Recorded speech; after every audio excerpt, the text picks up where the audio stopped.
Welcome to this journey into the shadows of American history, where the past refuses to stay buried, and the sins of our ancestors echo through time in ways we cannot fully comprehend. I'm your host, and tonight we delve into one of the most disturbing unsolved disappearances in Arkansas history, a case that bridges the brutal legacy of slavery with inexplicable supernatural phenomena. Before we begin, I want to know, where are you watching this from, and what time is it right now? Are you alone, in your room late at night, or perhaps listening while the sun still shines? Tell me in the comments below. I love knowing that our community spans different corners of the world, all drawn together by our fascination with the unexplained. Now let me take you back to the autumn of 1887, to the remote and unforgiving wilderness of Cross County, Arkansas. This was a time when the wounds of the Civil War were still fresh, when Reconstruction had failed, and when the Deep South remained a landscape of unresolved trauma and festering hatred. In the dense, swampy forests known as Cyprus Brake, a maze of ancient cypress trees, stagnant water, and Spanish moss that hung like funeral shrouds, something impossible happened. 3 men vanished without a trace.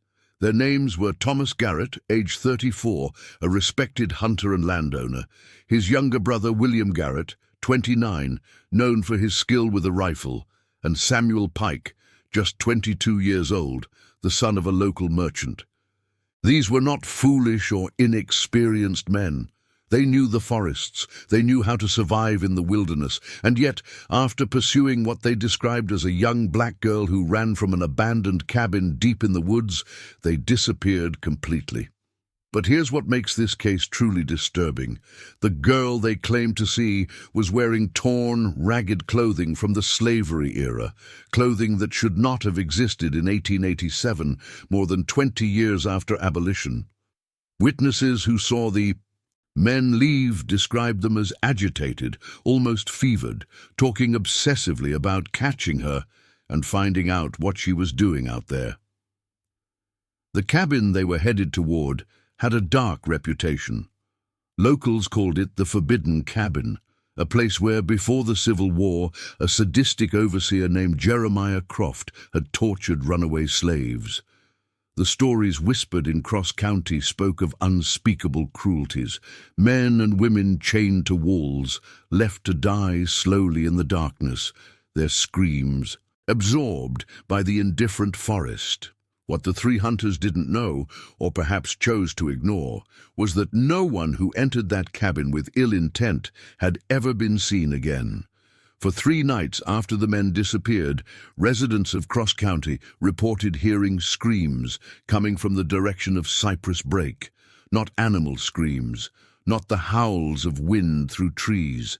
Human screams, screams of men in absolute terror, calling out names, begging for mercy from something unseen.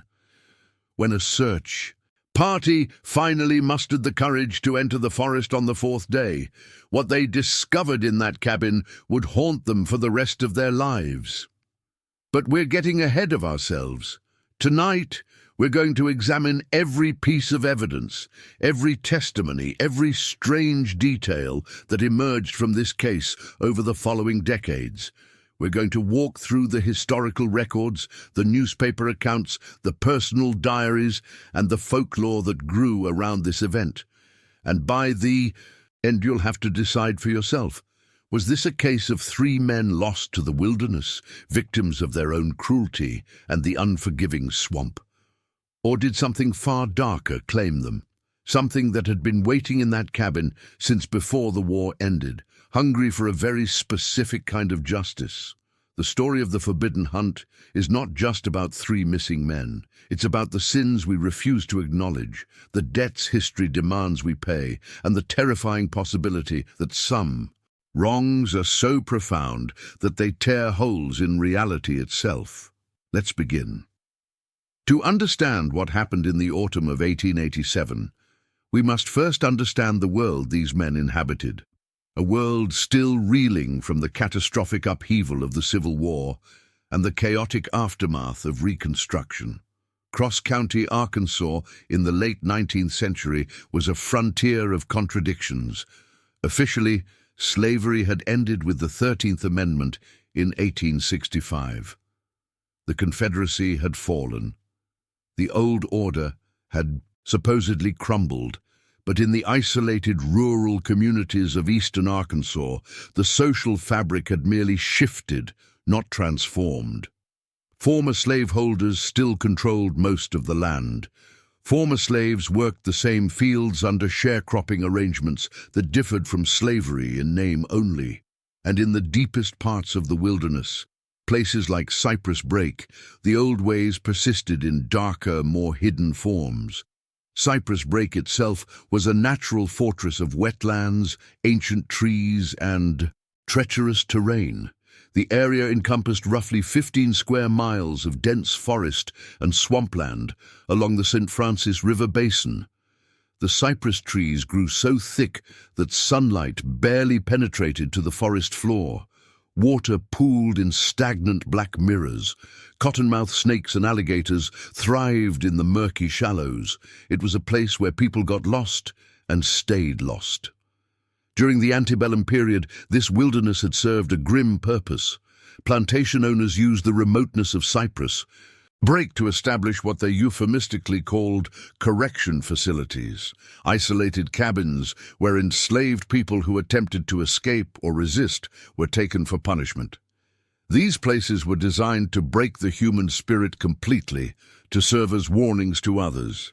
The work was often delegated to overseers, men of particularly sadistic temperament who understood that their employers wanted results and asked no questions about methods. Historical records from the cross-county courthouse, preserved in fragmentary condition, mention one such overseer by name, Jeremiah Croft. A notation in an 1859 plantation ledger, discovered by a local historian in 1923, describes Croft as effective in his methods of discipline and notes that he maintained a private facility in the Brake for the most difficult cases. No further official records of Croft's activities exist, or if they did, they were destroyed during the chaos of the Civil War. But oral histories tell a different story. In the 1930s, the Federal Writers Project interviewed elderly former slaves as part of the WPA Slave Narrative Collection. Among these interviews, conducted more than 70 years after emancipation, several references emerged to a place called Croft's Hell, or the Devil's Cabin, in the woods near the St. Francis River. One interviewee, a woman named Bessie Mae Johnson, who was 93 years old at the time of her interview, spoke in hushed tones about her uncle, who had been taken to that place in the Brake in 1862 and never returned. They said Croft would chain them up in the dark, she recalled, her voice barely audible on the recording, said he'd leave them there until they went mad or died, said the screams could be heard for miles but nobody dared go near. After the Civil War ended, Jeremiah Croft himself vanished from all records. There is no death certificate, no property transfer, no trail whatsoever. Some local stories claim he was killed by former slaves in the immediate aftermath of emancipation. Others suggest he simply fled west to escape retribution. But one persistent legend, recorded in a letter written by a Union officer stationed in Cross County during Reconstruction, tells a different tale. Captain Theodore Marsh wrote to his wife in Massachusetts in 1866, "The locals speak of a cabin in the swamp where terrible things occurred during the war. They say the man who ran it went into the forest one day in the spring of '65 and never came out. They say you can still hear him screaming on certain nights, begging for forgiveness from those he tortured. I confess I do not believe in such superstitions, but I have no desire to venture into that wilderness to test the theory." By 1887, the cabin had acquired a mythological status among both black and white residents of Cross County. It was a place spoken of in warnings to children, a landmark used to define territory. Don't go past the old Croft place, but almost never visited. The forest had begun to reclaim it. Vines grew through broken windows, the roof sagged with rot, animals avoided it, birds did not nest nearby. This was the place the Garrett brothers and Samuel Pike decided to enter on October 12th, 1887. The three men were typical of their class and time. Thomas Garrett owned 200 acres of farmland worked by black sharecroppers. He was known in the community as a hard man, but fair by the standards of the era. His brother William had served briefly in a local militia during a labor dispute the previous year. Samuel Pike, the youngest, was engaged to be married and was regarded as somewhat hot-headed but fundamentally good-natured. On the morning of October 12th, according to the testimony later given by Thomas's wife, Martha Garrett, the three men had gone hunting for deer in the area south of their property. They had planned to be gone only for the day. They carried rifles, knives, basic supplies, and a flask of whiskey. Martha noted that her husband seemed in good spirits when he left, joking that they would bring back enough venison to last through winter. They never returned. What happened in the hours between their departure and their disappearance would only be pieced together through fragments. Testimonies from those who saw them at the forest edge, items later discovered, and the cryptic final words some claim to have heard echoing from the darkness of Cyprus Brake. But before we examine their final hours, we must understand what they encountered, or rather, who they claimed to see running from that cursed cabin, dressed in the rags of a bygone era. Her presence an impossibility that would cost them everything. The first sign that something had gone terribly wrong came not from the hunters themselves, but from a witness who saw them at the edge of Cyprus Brake around 2 o'clock in the afternoon on October 12, 1887. His name was Jacob Turner, a 68-year-old former slave who worked a small plot of land bordering the wetlands. Turner was mending a fence when he saw the three white men emerge from the tree line, their faces flushed with excitement and something else, something he later described to the sheriff as a kind of madness I ain't never seen before. Turner's testimony, recorded in a deposition dated October 16, 1887, provides our most detailed account of the hunter's final known movements. According to his statement, which is preserved in the cross-county archives, Thomas Garrett approached him and demanded to know if he had seen the girl. When Turner asked what girl he meant, Thomas grabbed him by the shirt and said, "The slave girl, the one running from the old Croft cabin. She came right past here not 10 minutes ago." Turner, understandably shaken, replied that he had seen no one. He had been working alone all afternoon. The forest had been silent, except for the usual sounds of birds and wind. This is when William Garrett interjected, his voice high and strained. "She was right. And there, we all saw her.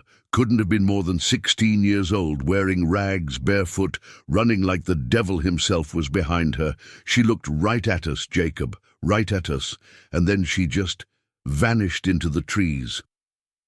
Samuel Pike, the youngest of the three, said nothing. Turner noted in his testimony that the young man appeared pale and was trembling despite the warm afternoon. He kept looking back toward the forest, his rifle gripped so tightly his knuckles had gone white. Turner tried to reason with them. He explained that there were no young girls living anywhere near Cyprus Brake.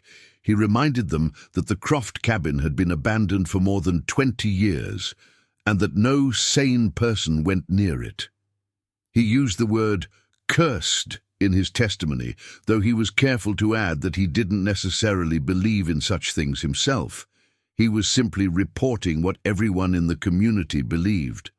But the three hunters were not listening. Thomas Garrett released Turner's shirt and turned to his companions.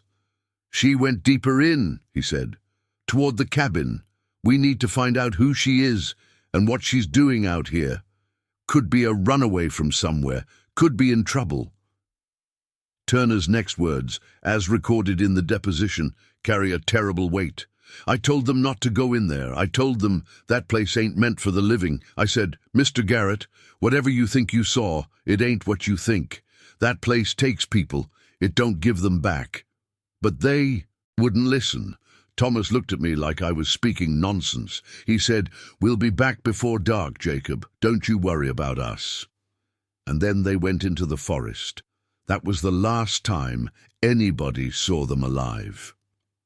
Turner watched until the three men disappeared into the dense undergrowth. He later told his wife that he had a powerful urge to follow them, to try once more to convince them to turn back. But he didn't.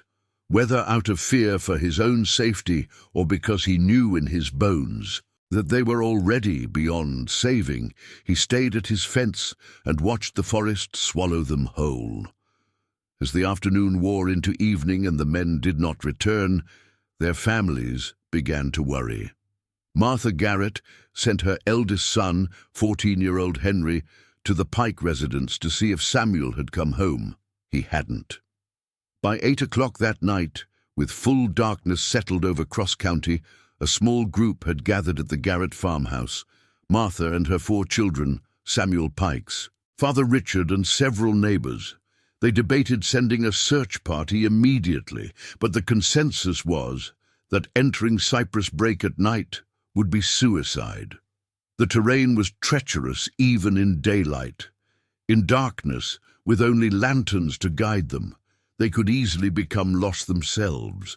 They decided to wait until first light. It was during this terrible waiting period, between 8 o'clock in the evening and midnight, that the screams began.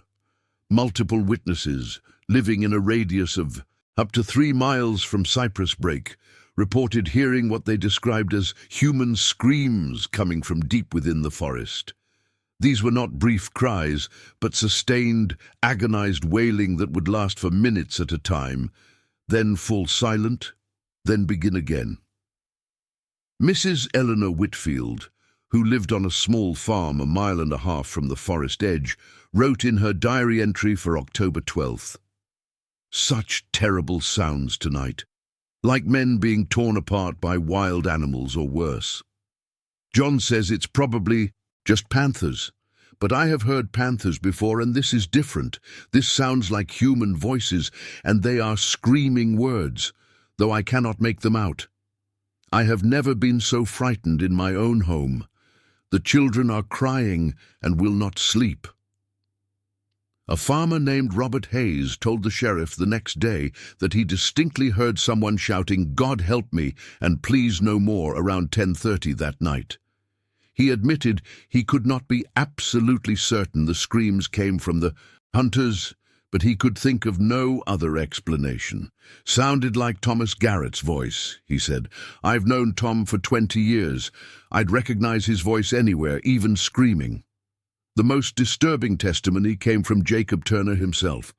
Living closest to the forest, he heard the screams with terrible clarity. In a follow-up interview conducted in November 1887 by a journalist from the Arkansas Gazette, Turner provided details he had been reluctant to share with the sheriff. It wasn't just screaming.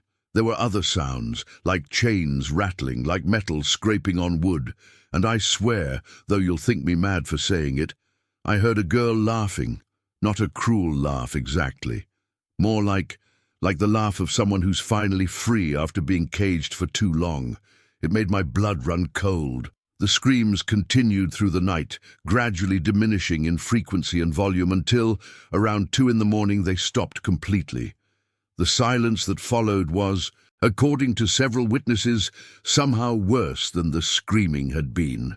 At dawn, on October 13th, a search party of 12 men assembled at the edge of Cyprus Brake. They were armed with rifles, knives, and rope. Most carried Bibles. They entered the forest as the first grey light filtered through the cypress trees, following the rough trail they believed the hunters had taken. What they found, and what they did not find, would transform a missing persons case into one of the most disturbing, unsolved mysteries in American history. Tell us in the comments what you think is happening so far. Do you believe the hunters really saw a girl, or were they experiencing something else entirely? Have you ever encountered something in the woods that you couldn't explain? Share your theories and experiences with our haunted community. The search party moved through Cyprus Brake with extreme caution, their progress slow and deliberate. The forest seemed to resist their presence. Branches snagged, clothing. Roots appeared where moments before the path had been clear. The air hung thick and heavy with moisture and the smell of decay, not the natural decay of falling leaves and rotting wood, but something older, more profound, as if the earth itself was exhaling centuries of accumulated suffering. Leading the party was Sheriff Daniel Coleman, a veteran of the Civil War who had seen his share of horrors on the battlefield. In his official report, dated October 14, 1887, Coleman wrote, "We proceeded approximately 2 miles into the break, following broken branches and boot prints that we believed belonged to the missing men. The forest grew increasingly dense and the terrain more difficult. Several members of the party expressed a desire to turn back, citing a feeling of being watched. I confess I shared this sensation, though I saw nothing to justify it." Around 9 o'clock in the morning, they found the first piece of evidence: Thomas Garrett's rifle, propped carefully against a tree trunk. The weapon was loaded, unfired, and showed no signs of damage. This struck the searchers as deeply strange. A man does not abandon his rifle in dangerous territory unless forced to do so, and yet the gun had been placed, not dropped. It was as if Thomas had set it down deliberately, intending to return for it. 200 yards further, they discovered William Garrett's hunting knife, embedded point first in the soft earth. Again, the placement seemed intentional, ritualistic, almost. The knife had been driven into the ground with such force that it took 2 men to pull it free. Then came Samuel Pike's leather satchel, hanging from a low branch like an offering. Inside were his personal effects: a tintype photograph of his fiancée, a pocket watch that had belonged to his grandfather, and a small Bible. The watch had stopped at precisely 2:47. Whether this was in the afternoon or the early morning hours, no one could determine.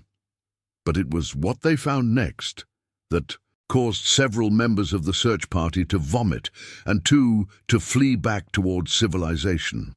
The cabin stood in a clearing choked with thorny undergrowth, exactly as the old stories had described it.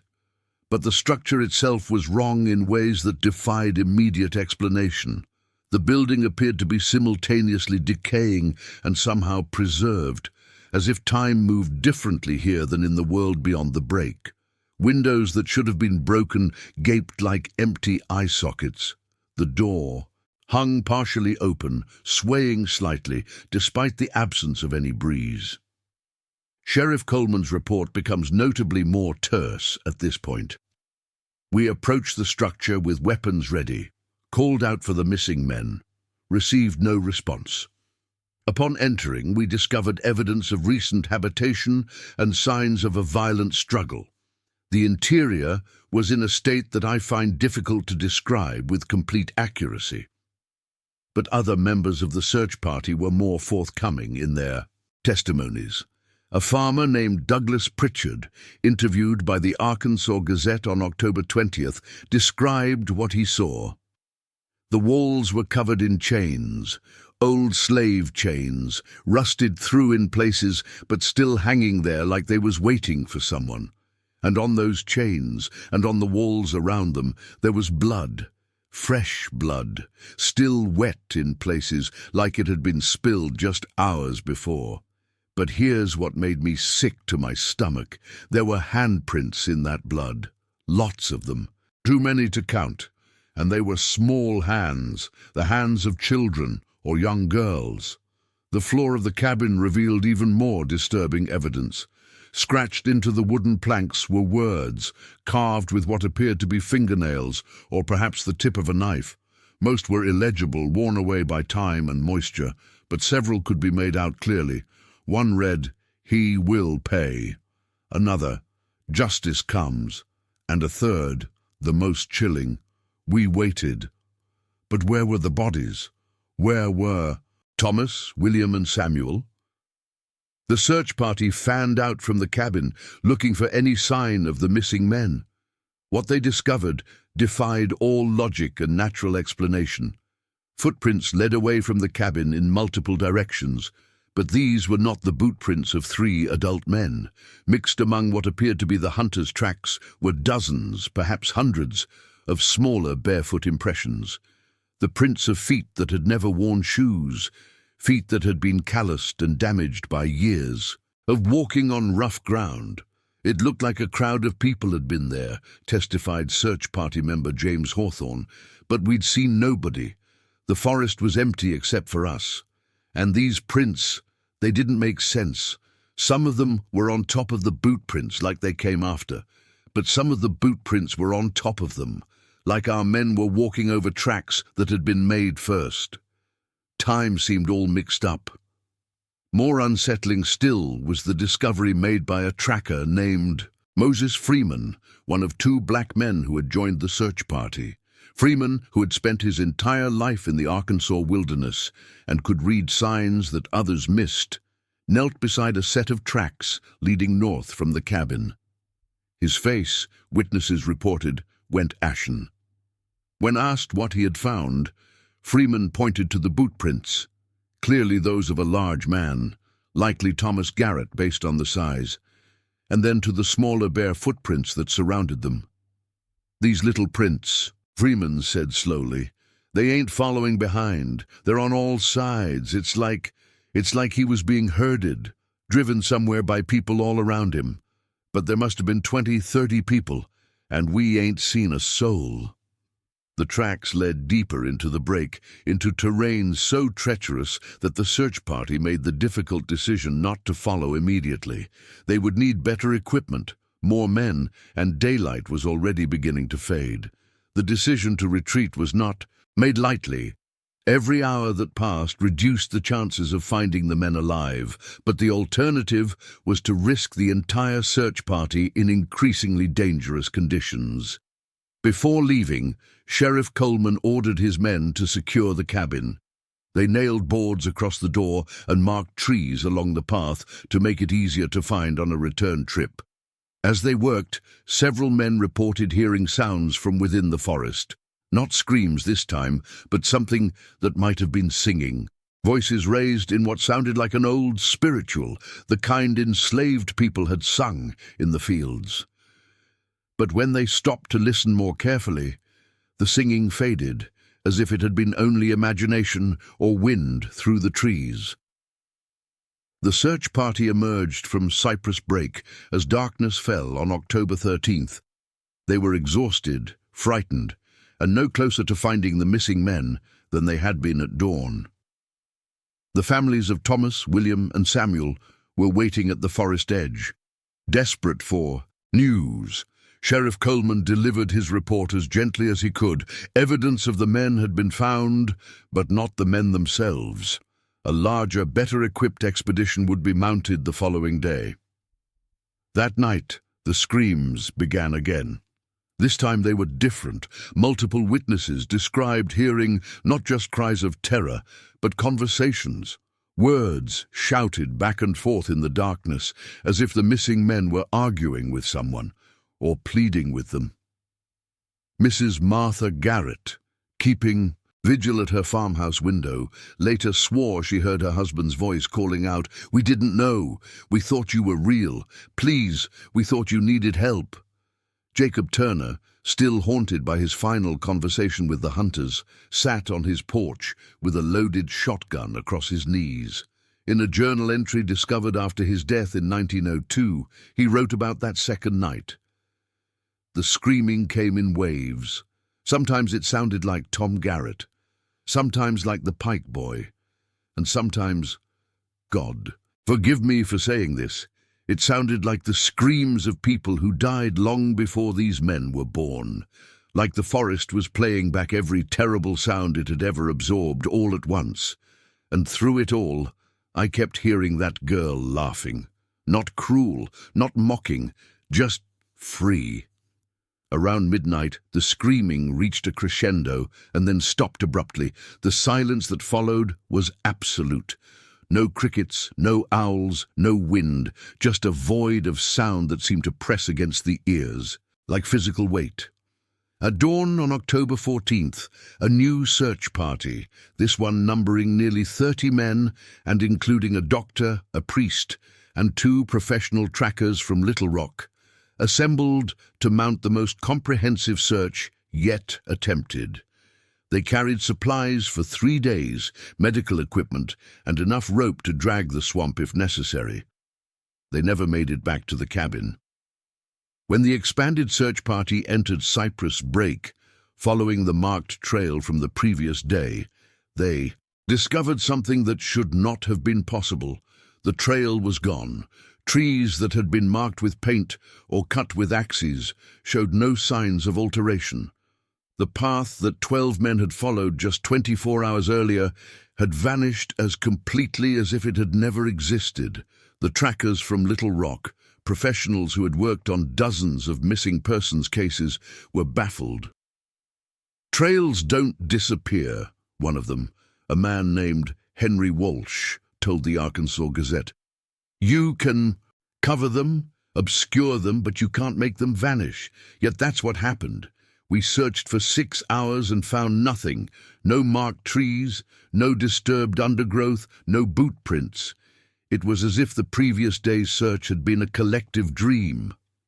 The party split into smaller groups, each taking a different route into the break, determined to relocate the cabin by sheer persistence, if nothing else. 3 groups found nothing. 1 group became lost and had to fire signal shots to be guided back to the forest edge. But the 5th group, led by Sheriff Coleman himself, stumbled upon something extraordinary. They found the cabin again, but it was not where it had been before. The structure now stood in a different clearing, nearly a mile east of its previous location. This was impossible, of course. Buildings do not move. Yet here it was, the same decaying structure with its hanging chains and blood-marked walls, in a place where Coleman was certain it had not been the day before. When he expressed his confusion to his companions, one of them pointed out something even more disturbing. The boards they had nailed across the door were still in place, exactly as they had left them. Whatever had moved the cabin had moved their modifications along with it. Inside, the scene had changed. The blood on the walls was now dry, darkened to brown. New words had been carved into the floor, though no one could say when or by whom. 3 for 300. And in the center of the room, arranged in a perfect circle, were the personal effects of the missing men. Pocket watches, wallets, wedding rings, everything they had carried.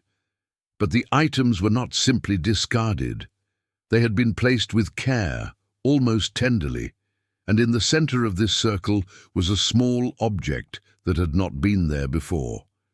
It was a child's doll, handmade from corn husks and scraps of cloth, the kind enslaved children had crafted for themselves when they had no other toys. The doll's face had been drawn with charcoal, and it appeared to be smiling. No one dared touch it. The search continued for 3 more days, each expedition finding either nothing or, more impossible, relocations of the cabin. The structure seemed to move through the forest like a living thing, appearing and disappearing according to rules no one could fathom. Tracks would lead in circles. Compasses spun wildly. Men reported seeing figures moving between the trees, small figures, running figures. But upon investigation, nothing could be found. On October 18th, exactly 1 week after the hunters had entered the forest, Sheriff Coleman officially suspended the search. In his final report, he wrote, After exhaustive efforts involving more than 50 men over 7 days, we have been unable to locate Thomas Garrett, William Garrett, or Samuel Pike. While evidence suggests they entered the area known as Cyprus Brake and reached an abandoned structure therein, their ultimate fate remains unknown. Unusual circumstances surrounding this case, including contradictory findings, impossible spatial anomalies, and numerous witness reports of unexplained phenomena, make it unlike any investigation I have conducted in my 20 years of law enforcement. I am forced to conclude that some questions have no answers that rational minds can accept. The 3 men were never seen again. No bodies were ever recovered. The cabin, when later expeditions attempted to find it with the help of surveyors and maps, could not be located. It was as if the entire structure had been absorbed back into the wilderness, taking its secrets with it. But the story was far from over, because in the decades that followed, Cyprus Brake would continue to yield evidence. Fragmentary, disturbing, impossible evidence that something terrible had occurred in that forest and that perhaps it was still occurring, echoing through time in ways that defied all understanding. The official search may have ended in October 1887, but Cyprus Brake was not done revealing its secrets. Over the following decades, the forest would periodically surrender fragments of evidence, each discovery raising more questions than it answered, each finding suggesting that the disappearance of the 3 hunters was part of a larger, more terrifying pattern.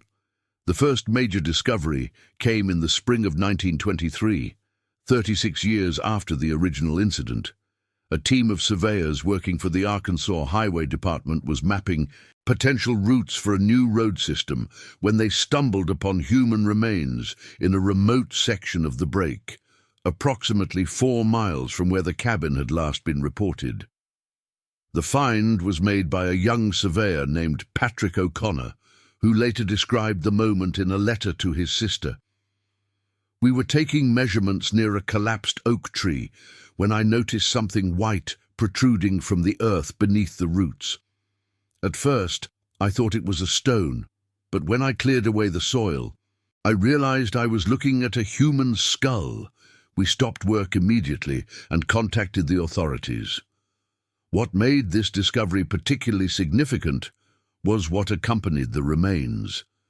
Partially buried alongside the bones were 3 items: a severely corroded pocket watch, a brass belt buckle with the initials WG engraved on it, and a hunting knife with a distinctive staghorn handle that matched descriptions of the knife carried by William Garrett.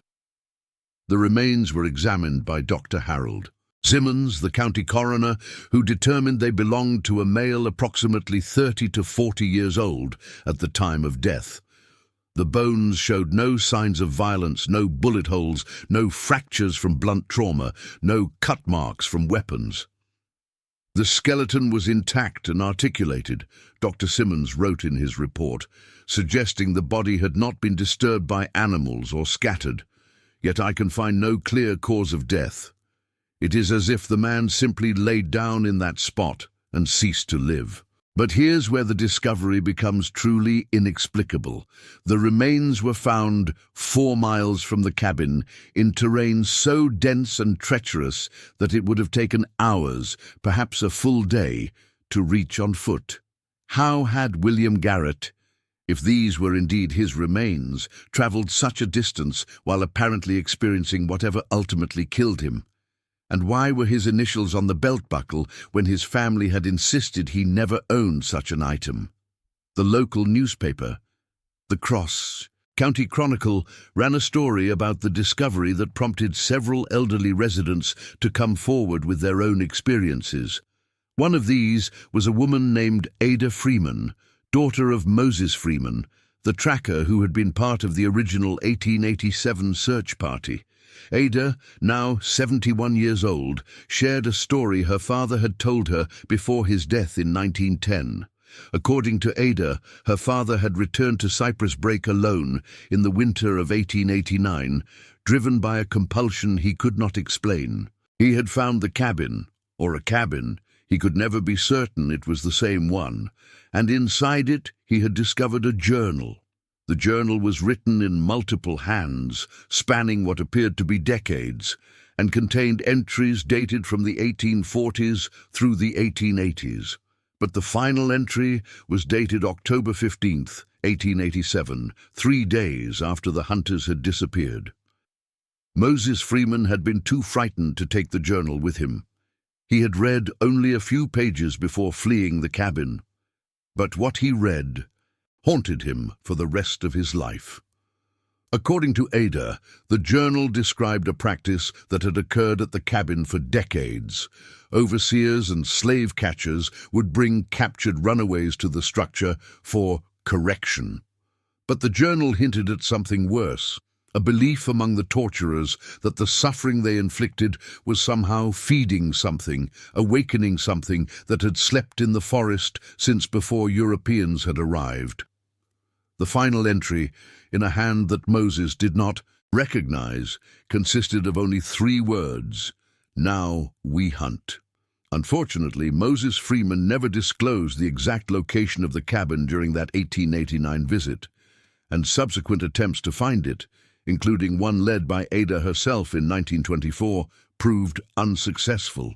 The journal, if it ever existed, was never recovered. The next significant event occurred in August 1956, during a particularly severe drought that lowered water levels throughout the St. Francis River basin. A group of local teenagers, exploring newly exposed sections of the swamp, discovered what appeared to be a mass grave. The site contained the skeletal remains of at least 12 individuals, all showing signs of having been shackled before death. The bones were later dated to the mid-19th century, consistent with the slavery era. But mixed among these older remains, forensic investigators found something that should not have been there. Fragments of clothing and leather consistent with late 19th century manufacture. More disturbing still, carved into a partially submerged tree near the gravesite were 3 names: Thomas Garrett, William Garrett, and Samuel Pike, along with a date, October 13th, 1887. The carvings appeared to be contemporaneous with the tree's growth, meaning they had been made decades earlier, not recently, by pranksters or sensation seekers. The implications were staggering. If the carvings were genuine, it meant someone or something had marked the spot on the very night. The hunters had disappeared, as if claiming them, cataloguing them alongside the victims from an earlier, darker time. Professor Edmund Blackwell, a historian from the University of Arkansas who investigated the site in 1957, published a paper titled "Temporal Anomalies and Historical Trauma: The Cyprus Brake Phenomenon."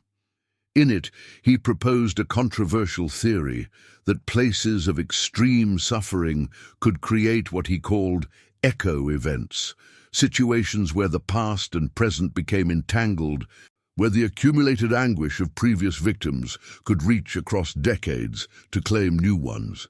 The paper was widely dismissed by his academic colleagues as pseudoscience, and Blackwell's reputation suffered considerably. He died in 1961, reportedly obsessed with returning to Cyprus Brake for further research, though there's no evidence he ever did.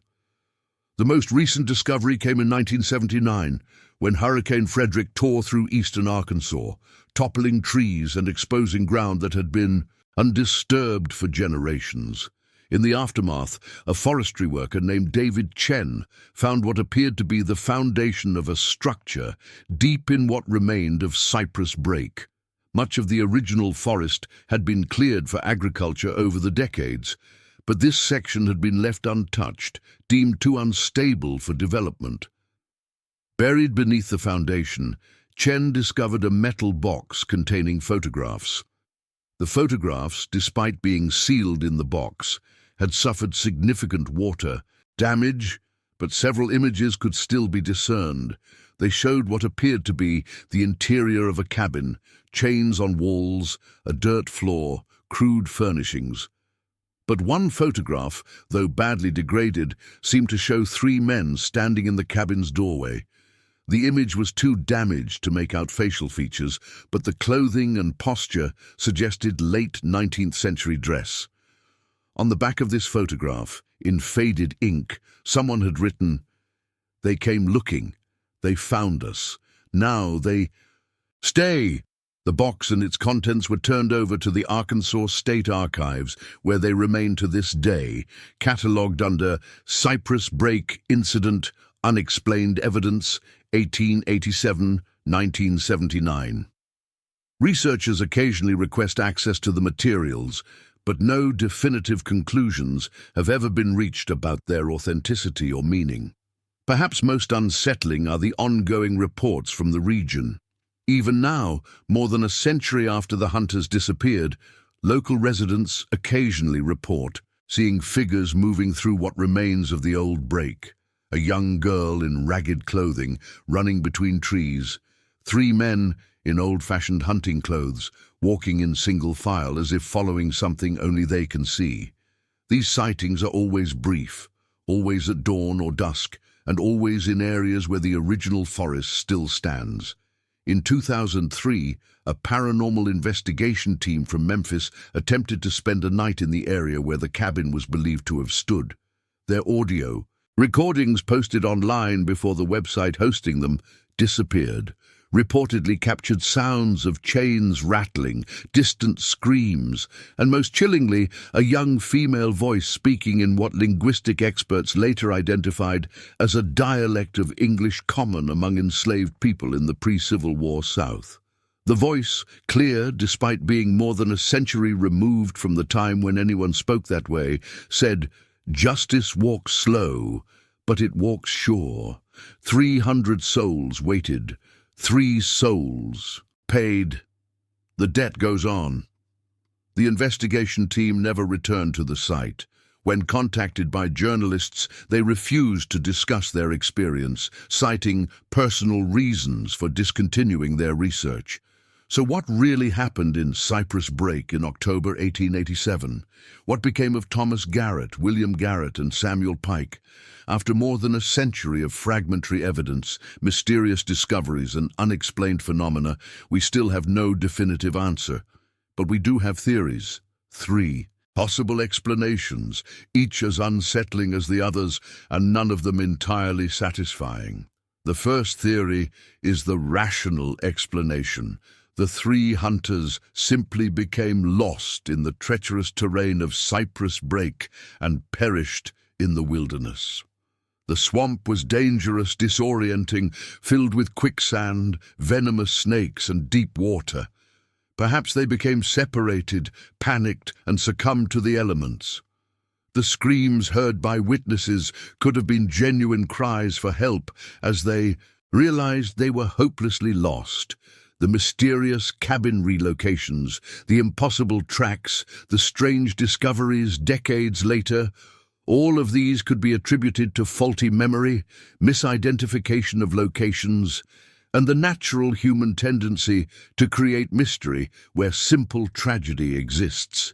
The girl they claimed to see might have been a hallucination brought on by heat, exhaustion, or the whiskey they carried. This explanation satisfies the rational mind, but fails to account for the physical evidence. The carefully placed belongings, the carvings dated to the night of their disappearance, the remains found miles from where any lost person would logically wander. The second theory is supernatural.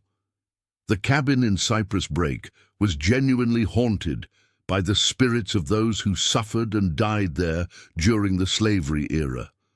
The girl the hunters saw was not a living person, but an apparition, a manifestation of one of Jeremiah Croft's victims, perhaps even a deliberate lure to draw the men deeper into the forest. This theory suggests that the accumulated suffering of hundreds of enslaved people tortured at that location created a kind of spiritual debt, a hunger for justice that could only be satisfied by claiming the lives of those who entered with predatory intent. The hunters, seeing the girl and choosing to pursue her rather than help her, revealed their true nature and were judged accordingly. The cabin's ability to move, the impossible tracks, the voices heard in the darkness, all of these would be explained as paranormal phenomena, the forest itself acting as a kind of conscious entity seeking retribution. This theory resonates with those who believe that great evil leaves permanent scars on the land, but it requires acceptance of forces beyond scientific understanding. The third theory is perhaps the most disturbing. Something worse than ghosts inhabits Cyprus Brake. Some researchers, including the late Professor Blackwell, have suggested that the site was corrupted long before slavery, that the suffering inflicted during the antebellum period merely awakened or fed something that had always been there. This theory proposes that certain locations can become thin places, where the barriers between different states of existence grow permeable. The hunters didn't encounter the spirit of a dead girl. They encountered something that used the image of a victim to attract them, something that had been feeding on human suffering for far longer than American history. The reason the cabin seemed to move, the reason the forest refused to give up the bodies, the reason the mystery continues to manifest across decades, is that Cyprus Brake has become a kind of trap, a place outside normal time where the past and present exist simultaneously, and where those who enter with darkness in their hearts are claimed forever. This theory suggests that the three hunters are still there, still being hunted, still experiencing that October day in 1887 in an endless, terrible loop. Which theory is correct? Perhaps none of them, perhaps all of them. Or perhaps the truth is something we don't yet have the framework to understand. What we know for certain is this. 3 men entered a forest in 1887 and never returned. A place of historical suffering claimed them in ways that defy easy explanation, and more than a century later, the forest keeps its secrets, yielding only fragments, hints, whispers of what really transpired when the hunters became the hunted. To this day, no one knows the truth. The section of land where Cyprus Brake once stood has been largely developed, converted to farmland and residential areas. But there are still patches of old-growth forest, still places where people report feeling watched, still nights when residents claim to hear screams echoing from nowhere. The cabin, if it still exists, has never been definitively located. The bodies of Thomas, William, and Samuel have never been recovered. Perhaps some mysteries are meant to remain unsolved. Perhaps some debts can never be fully paid. Or perhaps, as the voice on that 2003 audio recording suggested, the debt simply continues, waiting patiently for the next person who enters the forest with the wrong intentions, ready to teach the same lesson again and again across the centuries. Thank you for joining me on this journey into one of America's most disturbing unsolved cases. If you found this story compelling, please subscribe to our channel and ring the notification bell. We explore mysteries like this every week, delving into the dark corners of history where the unexplained lurks. Leave your theories in the comments below. Do you believe the hunters encountered something supernatural? Or do you think there's a rational explanation we've missed? Have you ever experienced something similar in your own life? A place that felt wrong, a moment when the past seemed to intrude on the present? Share your stories with our haunted community. We read every comment, and your experiences might become part of a future episode. Until next time, remember, some forests remember everything, and some forests never forgive. Stay curious, stay safe, and I'll see you in the next investigation.